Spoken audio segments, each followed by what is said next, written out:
সে কি দাঁড়িয়ে আছেন কেন? অঞ্জলি তো দাঁড়িয়েই দেয়। আমার এই পুষ্পস্তবক আপনাকে আমার মানে অঞ্জলি, দয়া করে গ্রহণ করে আমাকে ধন্য করুন মা জননী। চিচি, আপনি আমাকে মা জননী বলবেন না মাখন বাবু? আপনি আমার থেকে বয়সে অনেকটাই বড়। যেতে নয়, আপনাকে মা জননী বলছি ইমেজে। একাডেমি অ্যাওয়ার্ড বিজয়িনী লেখিকা আপনি। ঠিক আছে, আপনি বসুন। আমি আগের মতো দিদি থাকতে চাই। আমার অঞ্জলি দেওয়া হয়ে গেছে, এবার না হয় আপনি দিদি হয়েই রইলেন। ও, নিউ ইয়ার্সের আগে দয়া করে একটা উপন্যাস আমাকে দেবেন। এতে ওই 1,00,000 টাকার মতো অ্যাডভান্স আছে, যত সামান্য।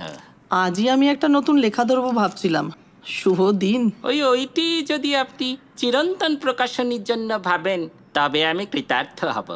ঠিক আছে, তবে আজই আপনাকে কিছু অ্যাডভান্স দিতে হবে না, আমি ঠিক সময় মতো চেয়ে নেব। আপনার মানে মহানুভবতা। নমস্কার দিদি। নমস্কার। কেমন আছো? ভালো। এত বড় একটা খবর পেয়ে আর ঠিক থাকতে পারলাম না, একেবারে ছুটে তোমার কাছে চলে এলাম। কি খবর? এই যে তুমি তোমার লেখার জন্য এত বড় পুরস্কার পেয়েছো, তাই তোমায় কনগ্রাচুলেট করতে এলাম। Thank you. আমাদের জন্য আর কে ভাবে বলো?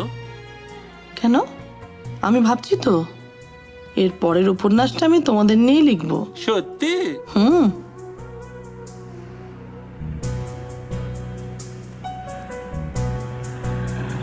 দিদি, ও দিদি,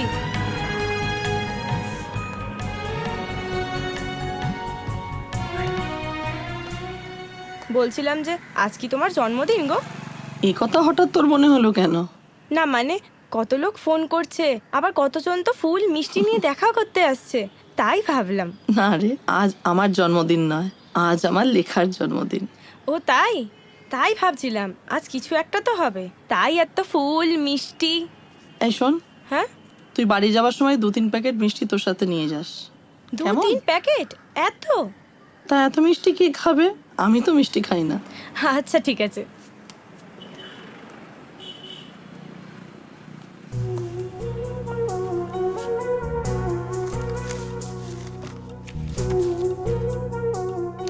ইরফান খানের বাড়িতে যেদিন আমি প্রথম গুঞ্জনকে দেখলাম, তখন ওর বয়স ছিল 16।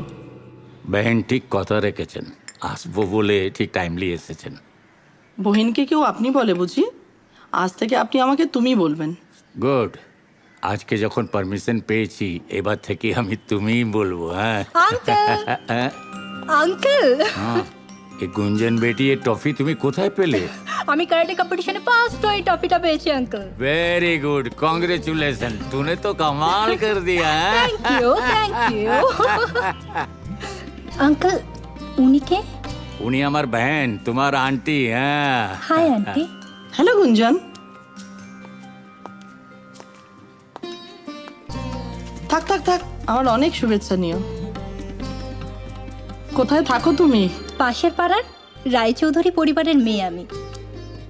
সেদিন রায়চৌধুরী পরিবারের প্রথম নাতনি গুঞ্জনের আমরি হসপিটালে জন্ম হলো।